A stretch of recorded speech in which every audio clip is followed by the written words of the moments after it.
Hello and welcome to the Helicopter Podcast. My name is Halsey Schider, and I am so excited to be joined by Colin Lawrence today.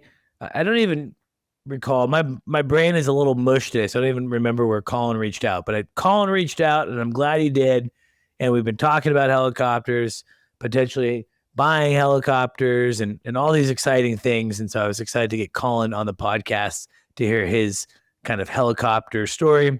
Of course, big shout out to MHM Publishing and the Vertical HeliCASTS platform for making this podcast possible, and to our sponsors, of course. Thank you, Colin. What is up? How are you? What's up, man? Doing pretty good at myself. Good, man. Where are you sitting right now? It looks like you're outside.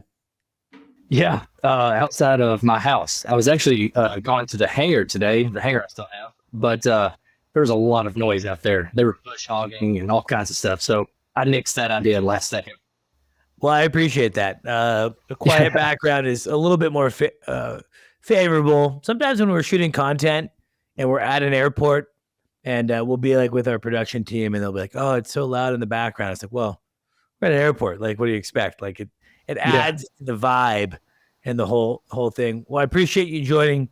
I'm guessing the temperature is at least warm, so you're not, you're not too cold out there. Where exactly are you again? In Arkansas. So, yep, it's hot and humid. Hot and humid. Yeah.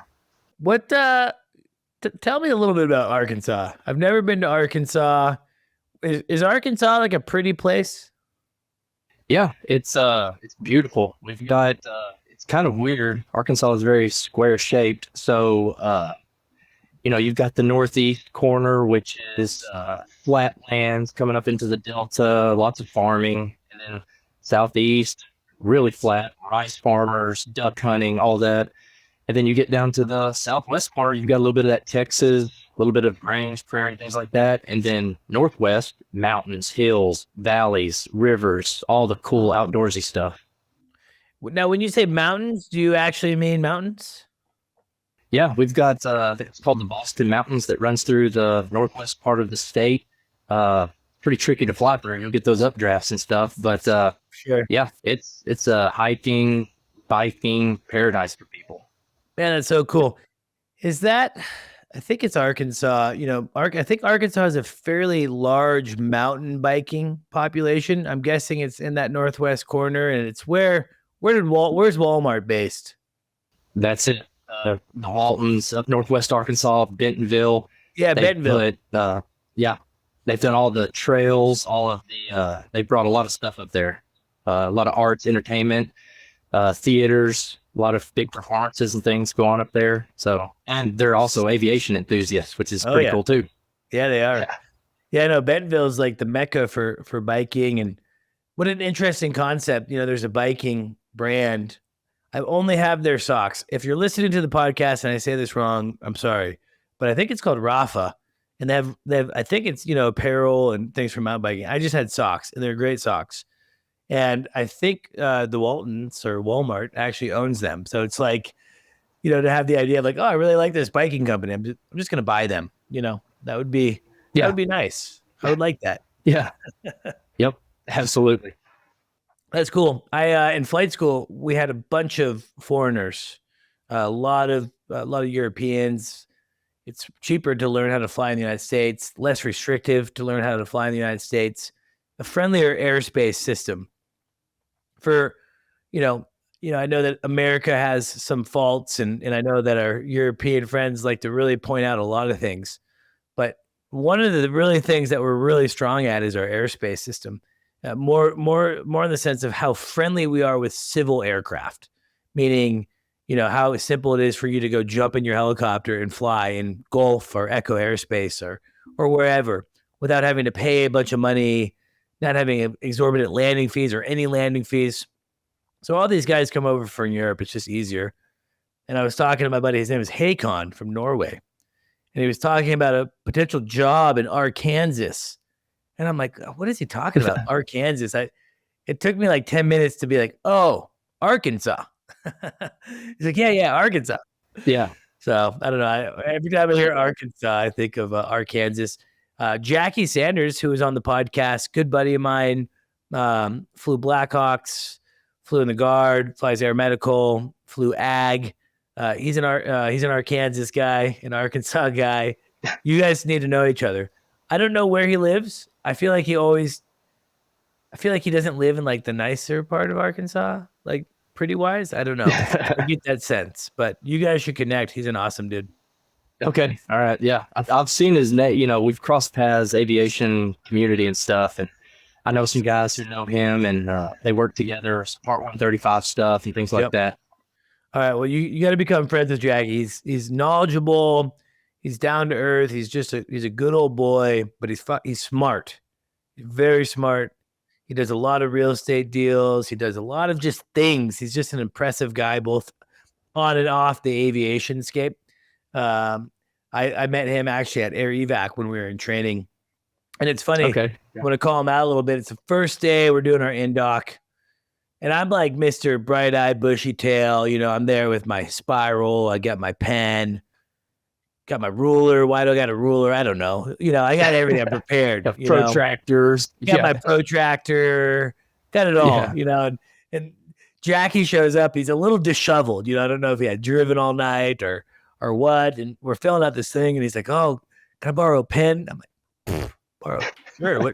What color would you like?" And I'm thinking in my head, like, man, I'm a competitive guy. So when it comes to a class, I want to be the best, actually. I'm not afraid to say that. And so I'm like, oh man, I'm going to smoke this guy in this class. And could it be further from the truth? He was incredible. Yeah. He's an AMP-IA guy. He knows everything. So just knowledgeable, but yeah, he's a good person to know. And yeah, I'm sure in the Arkansas aviation community being, small enough on the helicopter side. So anyway, tell us, me and my audience, just a little bit more about you. Your path is untraditional, and I love that. I love hearing from people that do things differently, specifically from how I did it or how a lot of people do it. Yeah, absolutely. And that's what drew me to the podcast too. Is just different people getting different ideas out there, and everybody always asks the same question: how do you get here? And nobody ever has the same path that they get there. So anything they can help with that. But no, so I did through the Army National Guard program. That's how I got my wings. And so I did it. You see helicopters throughout your life. Everybody stops and looks up at a helicopter, no matter what you're doing. And then just slowly through my adult career, I just you see a medical helicopter land at an airport that's right beside my house. I can almost see the helipad from here, and just you see here, and then you talk to a buddy who's dad flies helicopters or something, and then you never really thought I never had that family pilots, aviation in my family per se, and then. One day, I decided I was going to join the National Guard. So went out on a limb, said, I'm going to do that. Talked to the recruiter, what can the Guard do for me? And they said, in Arkansas, we've got a couple of different options. If you've got a degree, you can be an officer. I was like, well, I've got that. So check the box on that. And then they said, for an officer, we've got a couple of different options. We've got infantry, field artillery, intelligence, things like that. And then we've got aviation. I said, well, tell me about that.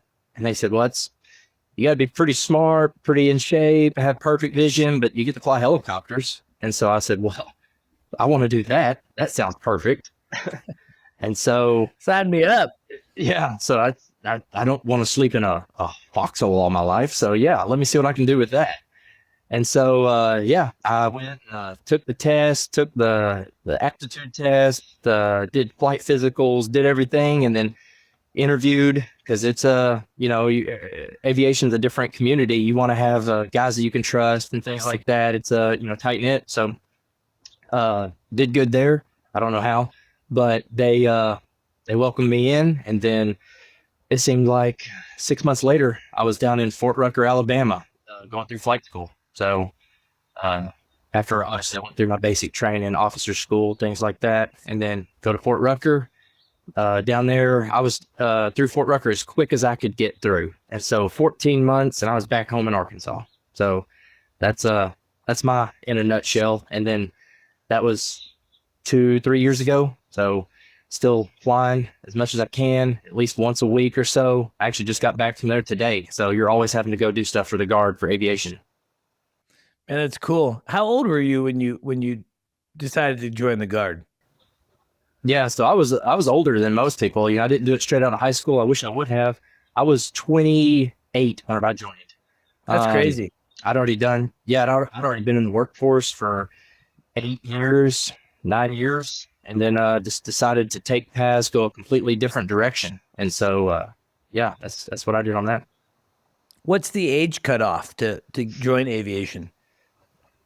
I think they keep changing it because they're constantly losing the older people are getting out, retiring, and the new people aren't coming in as quick as they would like. So I think it's like 40, 42. Then you can get waivers and stuff. Yeah, you can get crazy and get creative with waivers on that. You're saying there's a chance? You can do it. I thought about, I think it's very competitive. But the idea of, like in Oregon where I live, they have the National Guard, like the Air Guard. I don't know if that's the kind of the similar program that you're in, but they fly the F-15. And I just always thought, like, man, how cool would that be? Like, just my whole life I wanted to fly jets. It never happened. Did a different path. And then now I'm like, well, maybe I could like go and interview and just see what happens, Yeah. But I just figured, like, being a 36-year-old mildly out of shape dude, I think it would be an uphill battle. I don't know. With no degree either. They can work around stuff. The Army can find anything to help you out. It's fun to join. Really? But yeah. So we it's weird. Arkansas again is kind of different too. We have the Arkansas National Guard for the Army. We fly out of an airfield that's here local, but we also have the Air Guard, the Jacksonville, for the Air Force. So we have the C-130s here. So we're almost on top of each other for airspace. So we're always flying, having to make calls and look out for the C-130s that are coming through. So if you do any training for the Air Force for C-130s, you have to come to Jacksonville, Arkansas. Wow, that's crazy. I had no idea. Yeah. That's super cool. What they do all transitions and things like that. Are you in the Black Hawk? Yes. Well, kind of I'm about to leave the Black Hawk and go to the Lakota. Okay. So I'm about to go to the Lakota unit. Yes, sir. Yeah. So my buddy Jackie was just talking about it. He flew Black Hawks. I think he was active and then came back to the Guard. I think he flew Black Hawks. And now I think if he's still in, I think he's Lakota. I can't believe, like, you guys got to know each other. It's killing me. You guys are both in the Guard. Yeah. Unbelievable. Yeah, I'll have to look it up. I know we'll have mutual friends and stuff, but yeah, once I think he's out. He might be out. Or else I would have seen. Yeah. What? So like, this was his answer, and he's a funny guy, and so I'm curious to hear your answer. But like the National Guard, I mean, I'm guessing like your primary mission is maybe more geared towards if there's a disaster or something, they can dispatch you guys to go and do your thing.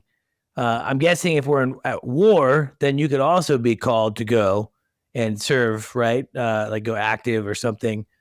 But, I always, I would ask Jackie, like, what are you guys doing, in the National Guard? And he's like, man, we're just getting hamburgers. Like, we're just flying around and getting lunch. And there's a budget. We got to fly, it's training, it is what it is. But, what's like the actual mission for and I mean this in a polite way, I'm not chirping. Like, what is I'm just uneducated. Like, what is the legitimate mission of the National Guard? Thank you to our sponsor, Robinson Helicopter Company, the choice for unrivaled safety and reliability so you can accomplish any mission with confidence. For more than half a century, Robinson has been at the forefront of the helicopter industry. From the R-22 to the R-66 turbine, Robinson makes helicopters accessible so more people can accomplish more missions. Climb higher. For additional information, visit www.robinsonheli.com. No, you hit the nail on the head for us to get activated for the state of Arkansas. So if natural disaster, and surprisingly, we have quite a few in Arkansas, always a flood, always last year we had just a catastrophic tornado come through, and we get activated. Obviously, the different units, the infantry, people like that, they hit the ground, clearing roads, evacuating people, things like that. To do their job. And in aviation, ours is more of a just aerial support, because we're the only agency in the state that has a lot of different capabilities, like hoist. That's what I do in the Black Hawk. So, for example, if natural disaster, people need evacuating, things like that, we'll hoist people off rooftops. The other people that do sling loads, they haul sandbags to drop to divert water, things like that. So all of our stuff are pretty much stateside missions. And then as far as if war breaks out or whatever, there's already going to be active duty people that are in war. Ours will obviously, if we have somebody out on a deployment, we rotate through deployments every couple of years, somewhere. But to take care of the home front, while everybody else is out, they also have to have us here to take care of everything else. So it's kind of a dual-edged sword. We get a lot of flying and a lot of training in, like they said, almost as much as our active duty counterparts, just to be able to stay up to date, current, and everything. So yeah, it's a fun job.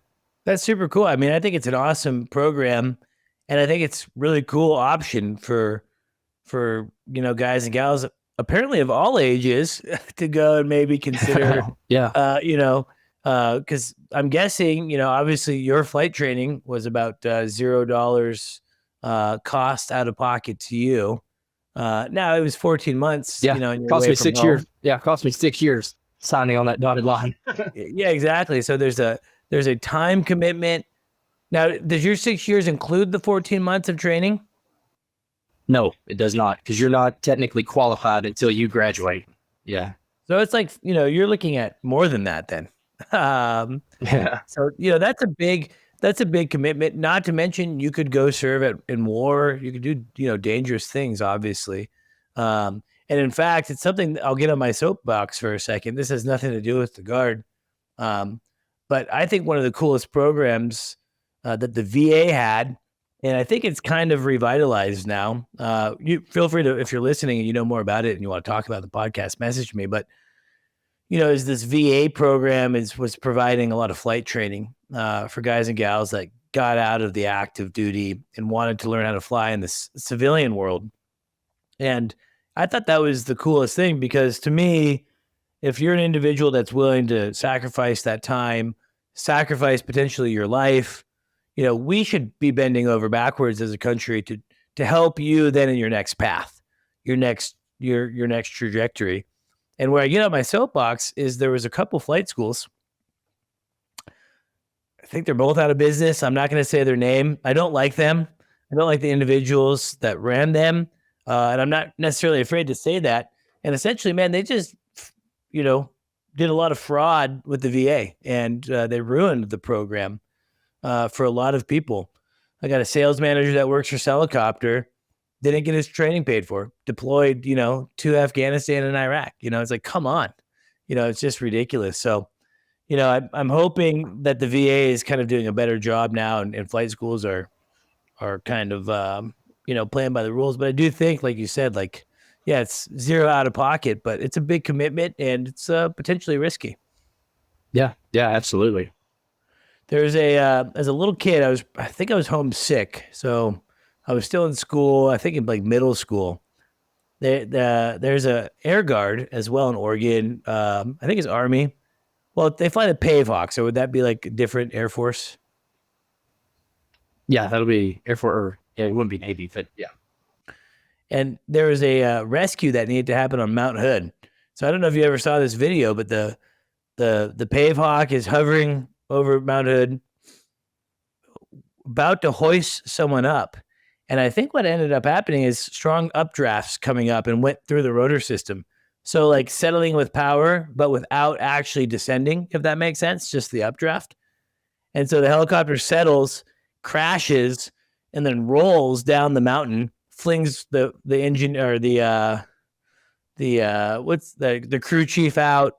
Luckily they were able to detach the guy on the hoist real quick. That was a pretty crazy. Have you seen that video? Yeah, I have, unfortunately. Luckily, I mean, everyone lived. No, they got into some dangerous stuff. That's when you mess around on that high altitude. That's where you start playing dangerous games. Even in a very capable aircraft, it's just crazy. As a helicopter pilot, you're essentially always having to mind your P's and Q's. Obviously, in the Black Hawk, you can get yourself out of things maybe a little bit better than, say, like a Schweitzer or an R-22. But at the end of the day, it's still a helicopter. So you mentioned that you're going to the Lakota. That's, correct me if I'm wrong, but that's like the 145, right? The EC-145? Yeah, EC-145. Yes, sir. And what is the primary mission for the National Guard with the 145? So the 145 smaller, nimbler than the Hawk, and we do a lot of search and rescue, counter drug. Most of the 145s that we have the FLIR ball, so that you can aid in the government agencies a little easier. So that's why we do most of that. Now we do still have a med unit that has the hoist and everything, so they're hoist capable. But a lot of it's search and rescue. Like I said, just a lot of aerial flying. And of course, they've got all the autopilot and everything that you don't really get in the Black Hawk. The Black Hawk doesn't have autopilot? No, ours is the Limas. We're starting to get the newer ones, but you get the mics. You get the mic models yet? Yes, and that's golly. That's one of the reasons why I'm going to the Lakota, is because I'm not mic qualified. I came through flight school on the Lima. Yep. And they can't just do like a differences training. It's that different. It is. So if you go through the mic course, you can come back and do an in-state Lima transfer, or get you up running on the Lima, but not the other way around. That's really interesting. Yeah. What is, you may not be an expert because you're not trained in the mic model, so we can pass on this, but what is it? What's so different about the mic model compared to the Lima? The biggest thing that I noticed is all the MFDs and glass cockpit. And it's got the different 3-axis, whatever, hover holds. It's got all the cool stuff. You don't do a whole lot of hand flying like you do in the Lima. That's crazy. There's nothing like trying to turn your knobs and stuff. You're doing a DME arc in a Lima. Not the mic. It pictorially puts it out for you. Yeah. It's funny. Yeah. DME arc, man. That's something I haven't done for a long time. I don't know why. Like I did. I just always the DME every time I'm like driving too. Yeah. Like I did this to my wife one time. Like we're doing this big curve, and I was like, beep, beep. And she's like, "What are you doing?" I'm like, "I'm doing a DME arc. Don't worry about it." Yeah. That's what. Yeah. You sit inside and make sure you're the same distance.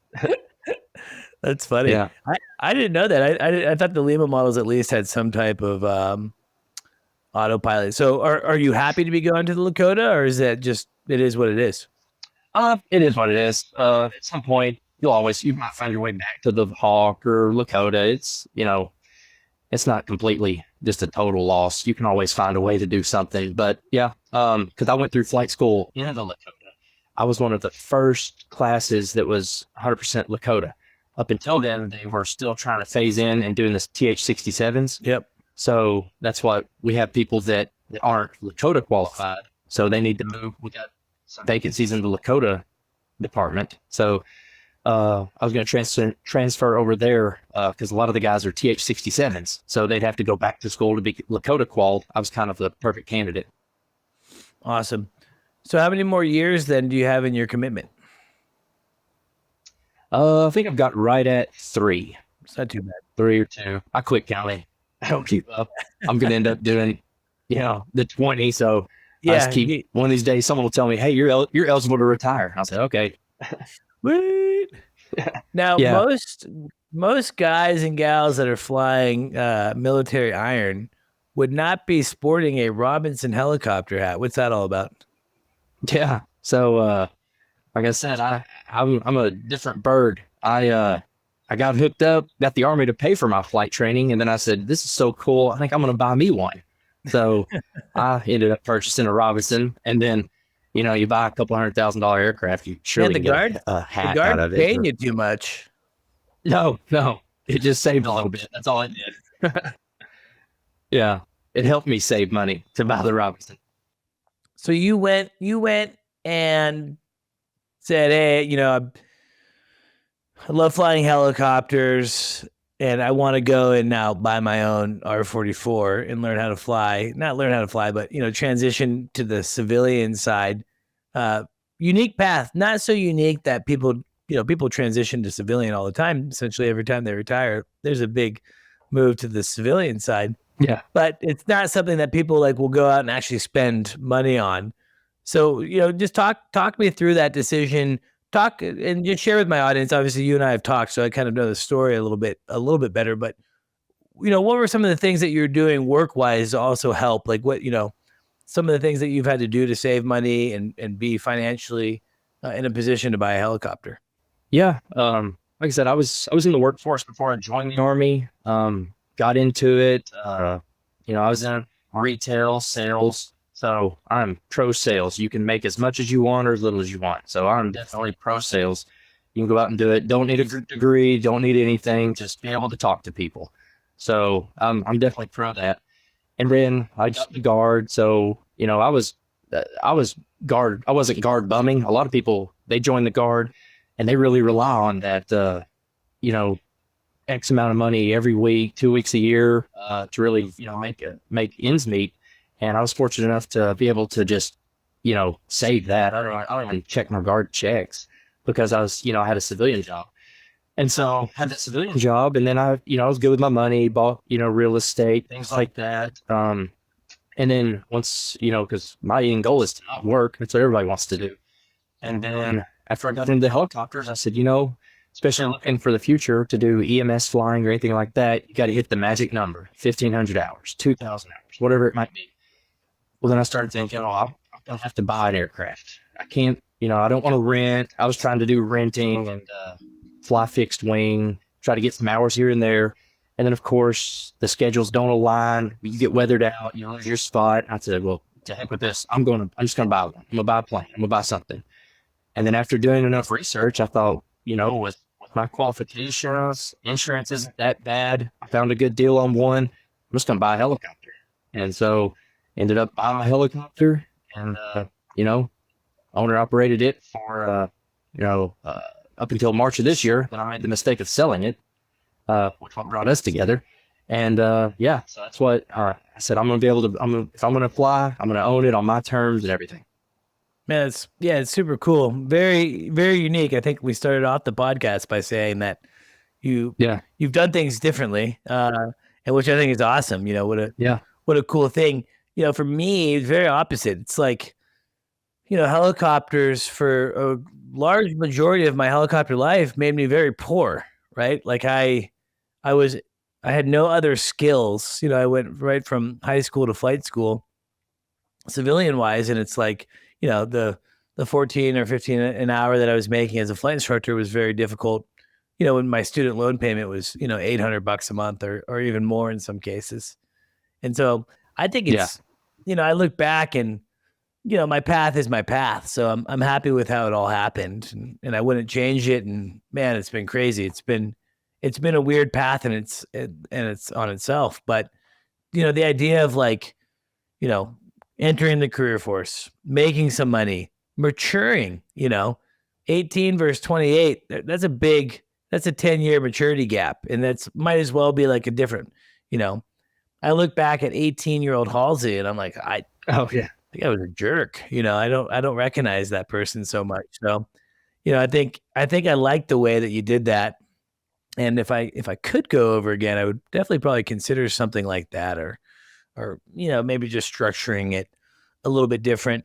I want to talk about helicopter ownership and how you bought the helicopter and how you sold it. I'm curious to hear all about that stuff.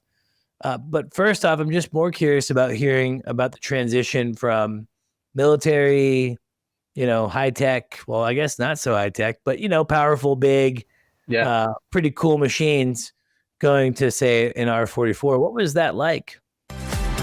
We know you love helicopters. That's why you're here. But are you ready to make it a career? Hillsboro Heli Academy has been making dreams of flying helicopters come true since 1980. Visit us at flyhaa.com and dream big. So going just initially from my first helicopter ride, my first time sitting in a helicopter, I started it up and flew it. That was my first dealing with a helicopter, hands-on. And so being able to fly the Lakota, it was pretty good. Skid aircraft, lift pedal, this and that. And then after 14, 18 weeks, then you transfer to the Blackhawk, and the Blackhawk, it flies itself. It's so forgiving. Just with all the power, all the mechanical mixing units, you don't even have to think about left pedal, things like that. It's a beast. And makes you lazy. So you kind of get a little lazy, put your feet on the floorboard, you can click your trim, your SAS, and just kind of, do whatever you want. And then once I got the Robinson, I thought, it's a helicopter. I can fly a helicopter. I had to have a guy fly with me to get it back home because I couldn't even hover it. It was so bad. It will eat your lunch whenever you're not used to flying just a little hydraulic aircraft. And that's when it hit me. I might have made a terrible financial decision. I can't even fly this thing. And so, I was like, what have I done?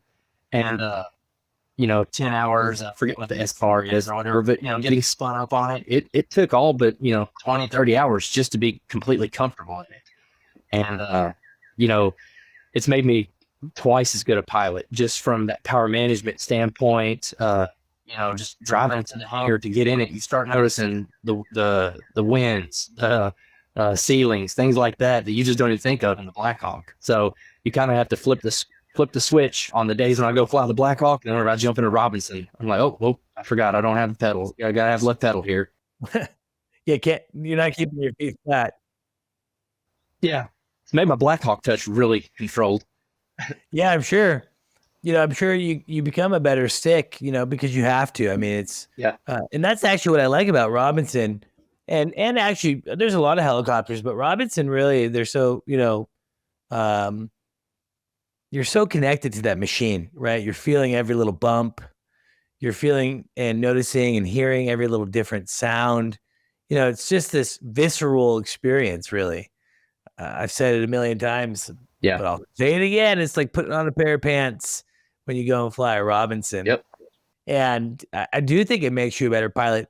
And I would actually think that, I make this argument in pro of my civilian pilot friends out there, not taking anything away from my military counterparts. But I don't think all military guys and gals understand that, right?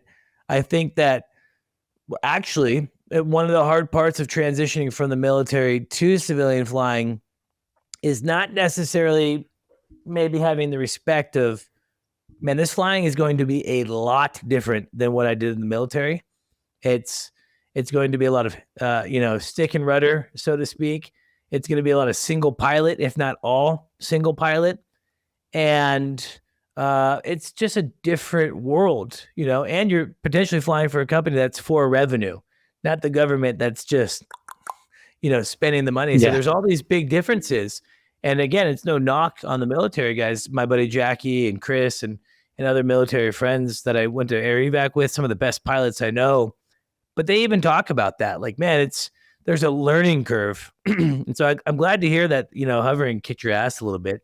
Cause I mean, that's just that's a testament that, man, it's kind of like night and day. I don't know if you can compare a Blackhawk to an R44. I don't think there's a comparison personally. No, there's not. And that's what, you just have to flip that switch or else you will get yourself in trouble. And sometimes like I said, just flying the Hawk now, everybody's like, we've got plenty of power. Let's just rip it and get out of here. You just have to think, well, I've been in situations where I don't have the power. So Yeah. it's definitely helped. Yeah. In fact, for the first time, I flew an EC-120 recently, a buddy of mine. And, the EC-120 gets a pretty bad rap on power. I think, Airbus or Eurocopter at the time is blaming Safran for a bad engine. Safran's blaming the airframe manufacturer for a bad gearbox. And, the program dies and it's not really a powerful helicopter. And I'm flying this machine at fairly high density altitudes, warm temperatures. And it's flying that helicopter that I'm very thankful that I learned on an R22. Like I was always power limited. I was always having to, slowly ease my way into ETL and eke it. Oh, there's ETL. I get a little bit of bump, like actually feeling drag the skids. Because I'm in this 120 last week and we're hot. We're not like heavy. We're within what the RFM says we can do, but it's heavy. You're picking up and it's like, oh, there's not any more power.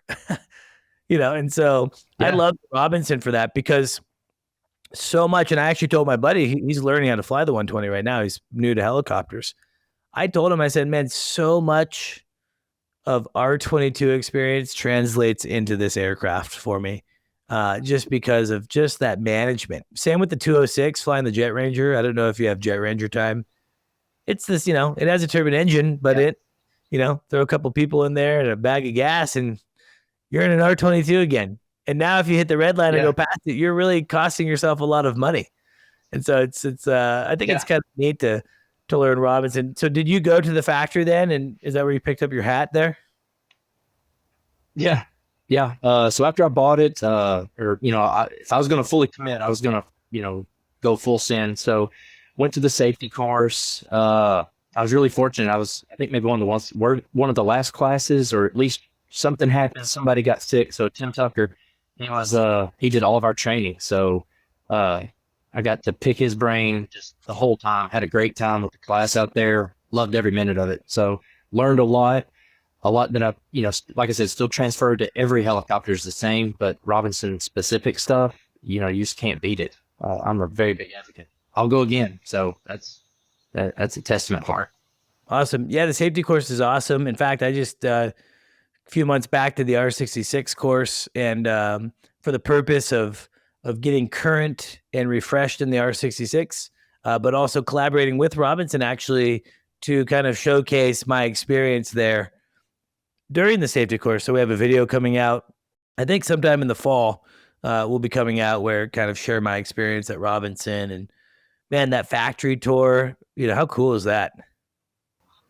Oh, you could eat off the floor. It was phenomenal. It's just being able to see, from start to finish, what one person, the wiring, that was one that blew me away. The diagrams for the wiring, things like that. That's what I remember. Yeah, so cool. Yeah. I was saying we did a time lapse from end to end. And man, I think the time lapse is still like 3 minutes. It's like crazy long, even on the golf cart, going through. And when you go and do the safety course, if you haven't gone, if you're listening, you do a factory tour. And I think that's a highlight for a lot of people.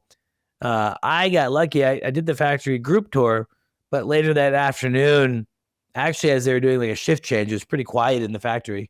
I got to do a one-on-one tour with a guy named Jim Strom.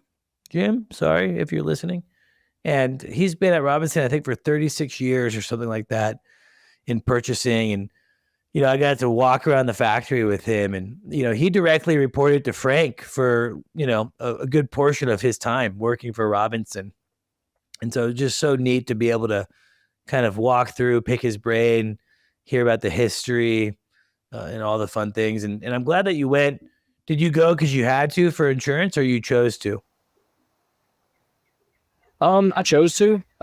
Actually, now that I think about it, I had just had the bare minimum, like 3 or 5 hours that you have to have before you go to the course. I had just had those hours in in my helicopter and then went to it. So I was as fresh as could be. Then I think I was the only military Black Hawk pilot in the course. Everybody else was CFIs so I was just this young, Black Hawk pilot wanting to fly Robinson. And everybody asked me the whole time Black Hawk questions. I'm like, I want to learn about Robinson stuff. Yeah. And then now I have a lot more respect. They're way better pilots than I was. Well, different pilots at that point. Like I said, I don't think there's any difference between military and civilian as like who's a better pilot. I don't know if it's comparable because military flying, civilian pilots can't do, right? And vice versa. It takes time, and you have to learn. It's a whole different beast. And so, if you're in a class with someone that has 1,000 hours of teaching in an R-22, he's going to outfly the crap out of you in that, right? But he's in a Black Hawk. He's not going to. What's an APU? What am I doing here? He's not going to know any of that, right? It's different. Yeah. It's but it's cool. I love going to the safety course, and Robinson's very neat. They're doing a lot of cool things. Obviously, I think you're probably familiar with the fact that they were recently bought out, and they've appointed a new CEO, David Smith. David's become a friend and someone I've done a couple podcasts with, and he's really innovative. He's very smart. Total. I was intimidated to do the podcast with him, to be honest, because it's like, if I could get over my head real quick, I know that the blades do this, and then you can raise this lever here and you go up, but much past that, don't get me into any aerodynamic questions. Yeah, exactly. But he's a different shark. Shoot me on airspace or anything. He's like a different type of engineer because I think he's really good at kind of breaking it down in layman's terms. We talked a lot about the new horizontal stabilizer. And so, I think it's cool. And I'm glad to hear a Black Hawk guy not only embraces Robinson, but actually owns a Robinson or owned one. So what was the buying process like? Where did you look for the aircraft? How did you find it? How did the transaction work and feel? I'm just kind of curious to hear about that.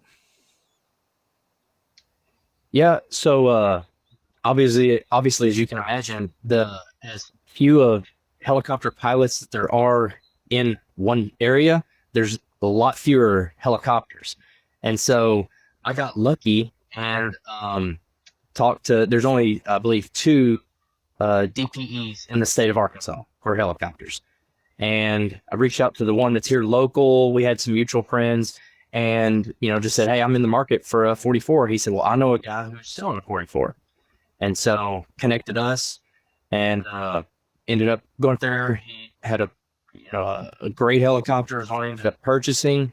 And he was actually replacing that one with the new 44.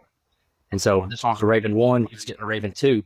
And so luckily it was an individual for sale by owner, if you want to call it that. So, not a lot involved in being in sales, kind of knowing processes, bill of sale. I did it again the non-traditional way. I got a loan on mine, just because I always just have debt on things, I guess. But just went to the local credit union, and they said we've never financed a helicopter before. They said we do boats, RVs, whatever. I think we can do it, so we'll figure something up. And so they hooked me up, good loan. Is that we're gonna have to have some kind of appraisal or a bill of sale. Got them some stuff, got everything over, sent it to them. They did everything, wired him the money, and he said, come get it. I came up there, and me and the guy flew it back. And so we still keep in touch. Obviously, I fly with him and his new one and vice versa. He's actually got a 66 coming, so maybe I can get lucky and bum the next one off him and just keep following him down. No, bro, refer me the business. Let me sell it. You can't buy it. Oh, yeah, true. Yeah, I'll have to do it for you. Yeah, helicopter. It sounds like the only mistake you made was you never called helicopter. Golly. Yeah. No, I'm kidding. I mean, very self-sufficient. One of the things I want to point out, if you're interested in buying an aircraft, you want to finance it, what Colin did was awesome. And this is what I recommend to people all the time, specifically with Robinson. If you have an existing relationship with a bank and you can leverage that relationship and the business trust that you've already built with that bank, then, try to work with them on getting it financed. And if they're giving you a little bit of a hard time or they're needing to know more about the process, well, then you can call HeliCASTS, of course, because we work with banks all the time. We help people do that. I've actually never really done too many plugs about HeliCASTS on the podcast. It's a little weird and probably against what I'm supposed to do with MHM. So just since we're talking about it, might as well throw it out there. Yeah. Now, did you do a pre-buy or any type of inspection like that? Not a, I guess a full-on pre-buy, call somebody in, pay them a lot of money. I was very fortunate in the aircraft. The helicopters are so small community. It's just, I'm blown away every day. But the aircraft that I ended up purchasing, actually a family member had flown it 5 years ago at a flight school that was here in Missouri, southern Missouri. And the guy who was actually doing my transition to the Robinson had instructed out of this helicopter. His name was all over the logbook. He'd done just thousands of hours in this helicopter. And so I said, hey, I don't know a thing about helicopters, but come up here and let's look at it. And he came up there. He said, this looks like the day that I walked away from it and the day they sold it. He said, like new. So he knew how to look through everything, did everything on it. Just personally vouched for it. He said, I'm not one bit scared to get you transition in this. It's a perfect aircraft. With the Robinsons, different time limited things, you have to take pretty good care of stuff. So they always keep you up to date on the newest, coolest thing. So it was like new, if you want to call it that. That's awesome, man. Well, I'm glad that you had a good experience. And, yeah, I will caution some of the listeners out there. I've heard a lot of good private owner experiences, or private buyers, I should say.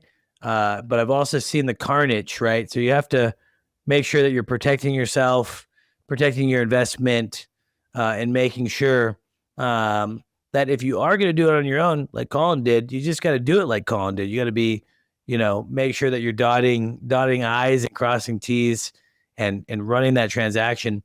I've also done transactions perfect on what you're supposed to do with the transaction, and the helicopter has issues the next day, right? So I mean, it's not a perfect science. Yep.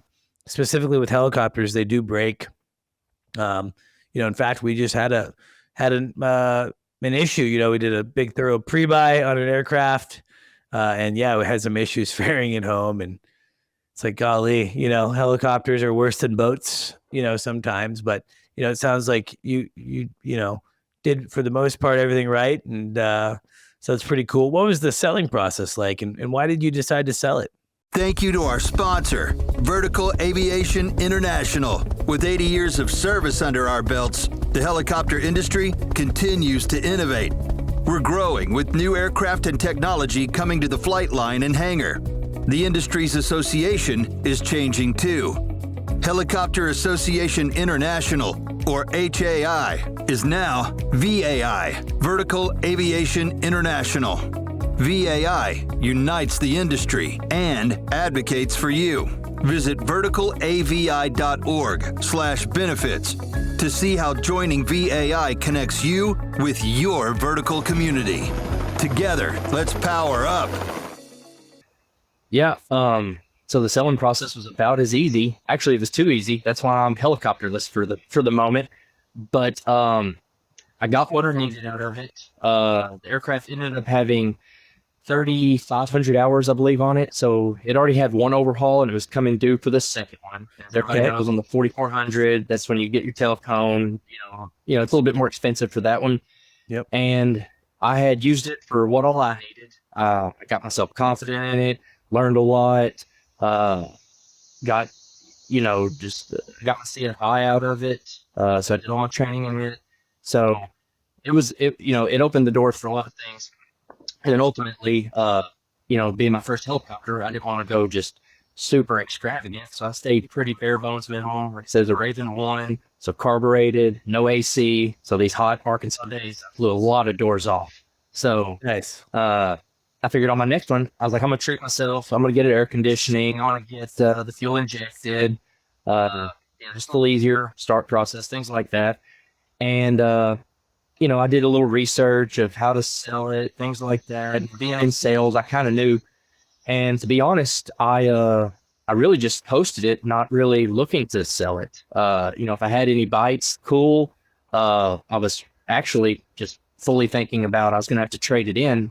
I've been working with a dealer on maybe trading in or something like that. And again, coming from the retail side, sales, I know you get more, you sell it outright by yourself. And then I got a call from a guy here in Arkansas. So it wasn't even, of course, you list something for sale, everybody's gonna call you trying to help list it and things like that. And I use HeliCASTS, obviously, kind of connected earlier on. But I was like, I thought, well, I'm not really trying. If somebody just comes just waving money in my face, I guess I'll take it. Everything I've got's for sale, I assume. But yeah, I listed it, and a guy came and he said, I'd like to try it out. I said, well, you don't really do test drives in a helicopter, but I'm going to be out here flying one day. If you want to, see it or, jump in, ride with me or something, you're more than welcome. And he actually called me on it, and we met at a, smaller off airport, and he jumped in, flew it. He had a lot of helicopter time, and he said, yeah, I think I want it. And I said, well, until I see the money, I'm not going to consider it sold. And then about a month later, he said, hey, what's your wiring instructions? I've got the escrow company wanting to do this. They're going to do a title search and all that. So I had to, I said, well, I guess I'm too far along at this point. Let's go. And then ended up selling it. Delivered it to him. Did his, did an SFAR transition for him and got him over, got him some hours in it. And then, left it. That's so cool. Walked away with my head hung down. Yeah. Were you sad? Yeah. Yeah. That's, I know everybody says, what's the joke? The happiest day of your life is the saddest day is the day you buy and sell your aircraft. And so yeah, I was glad to see it go, but then now that I'm still looking for one, I was kind of wish I'd have kept it. Yeah, well, there's inventory out there, so that's good. Yeah. In fact, when we're done, recording, I'm gonna pitch you on some aircraft. You better believe it. I'm ready. Actually, I'm not. I only got one. Only got one Robbie right now. Robbies they're selling so fast. I can't, everything's happening off market. It's like even just to get one listed is usually not common. But no, it's cool, man. Very neat, very cool. You're very self-sufficient. I like that. I like that in a person that's kind of does their own thing, does their own path. In fact, I talk to a lot of different helicopter owners and potential owners all the time. There's certain times where I'm like, look, you don't need me. Like, you're dialed, go do your own thing. I'll probably just overcomplicate it. Right. And so, it's pretty neat that, you're out there and you're doing that. What's next for you? You're going to get the Raven II. Are you trying to create like some revenue, with the R44, or is it just strictly a tool for you? Yeah. I always loved it. A hobby, I should say. Yeah. Yeah. Expensive hobby. People just don't know why you can't just come fly them around or something. But, no, that's, when I bought it, I did it, educated, purchasing, how to put it in a business. And then, my tax guy was like, you've got this business, you can instruct, and that's income that you can, use, or debts that you can offset for the helicopter price. So, use it wisely, legally, but wisely. And so, that's when I got my CFI, I thought, well, that's a revenue and expense that I can run through this business. And any kind of promotion or anything that I can do for for the helicopter, my CDL helicopters is, just more of an offset that I can do. And so that's why you got to reach out to everybody, anybody, tax people, finance people, everything, to kind of, find the different ways to utilize, your money. Like you said, you have those people that basically have more money than sense. I had more sense than money, and dwindling that quickly with a helicopter. So you got to be able to maximize everything with it. Yeah, you and I both know there's some good tax benefits to owning that helicopter, and so again, you're a smart guy, right? A lot of people may not even understand that, hey, they could be in a position where they could buy a helicopter. And in fact, it might actually help their situation.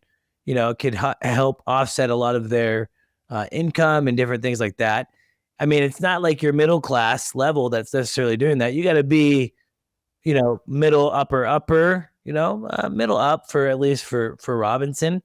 But it's not like you have to be like this crazy McMillionaire, Mr. Burns style, right? I mean, you can be a successful guy that makes decent money and a nice living and actually use the helicopter as a nice offset for taxes.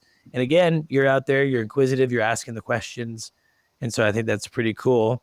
And, excited to stay in touch and see where your helicopter journey brings you next. Pretty cool. Blackhawks, R44s. Yeah. Man, you're doing it all. What are you doing for your day job? So right now, I left the retail side of the automotive business. That's where I was doing retail at. And I have call it a rep job. And I work for a bank for Allied, doing the finance products for the dealership. So still have the relationship with the car business, but have a little more flexibility in my schedule. Monday through Friday, and then that freed up my weekends. So if I'm not doing my guard drill on a weekend, I'm CFIing. So I go CFI on the weekends as much as I can. So at least I still get to fly somebody's helicopter. That's awesome, man. Well, super cool, Colin. Thank you so much for reaching out. Thanks for coming on the podcast. It's so fun to talk to someone that has a little bit of a different trajectory. Obviously excited to stay in touch, like I said, and kind of see what's next for you. And, if you're listening and you're 26, 27 years old and you're like, man, I had no idea I could go and do that. Man, Colin just proved you can, right? You can be in a career that you're not loving. And if you've always been passionate about helicopters, then there's no time like the present, whether you consider the Guard, the Army, or a civilian. Take control of your life. You have one life to live, and you might as well live it to what you want. I just recorded a podcast earlier with a guy. I don't know the release date, so I don't know if this will intertwine or not, but it doesn't really matter. But 9/11 for him was the moment. He was in New York working as a flight paramedic, and 9/11 happened. It showed the fragility, if that's even a word, of life. And that was his come to Jesus of like, hey, look, if I don't do this now, I'm never doing it. And I respect that. And man, he's just getting his CFI now. I mean, this has been like something he's chipped away at for, 20 plus years, but he's done it and he did it because he chose to, take that path. So, if you're listening to the podcast and you're just right there on the edge, you're not happy and you thought helicopters could always maybe be something that would make you happy or at least be a career that you feel more fulfilled at, man, it's never too late. You can reach out to me. Always happy to talk about that stuff. Colin, thanks for coming on the podcast, man. That's easy. Yes, sir. Yeah, too easy. Too easy. All right, guys. Well, thank you for listening to the podcast. To our listeners, appreciate the heck out of you. To our sponsors, big thanks for sponsoring the podcast and making it possible. We have so many cool sponsors now. So, big shout out to all you all for making it possible. And of course, MHM Publishing and the Vertical HeliCASTS family. If you haven't checked out Vertical HeliCASTS, it's not just the helicopter podcast, but it's the Vertical MRO podcast that's brand new with Val. We have the Real Rescue with Jason Quinn, aka Quinny, and of course, the Hangar Z podcast with John Gray, kind of focusing more on the law enforcement, public safety side. So check out Vertical HeliCASTS if you haven't. And thanks for listening. We'll talk to you next time. See you, Colin. See ya.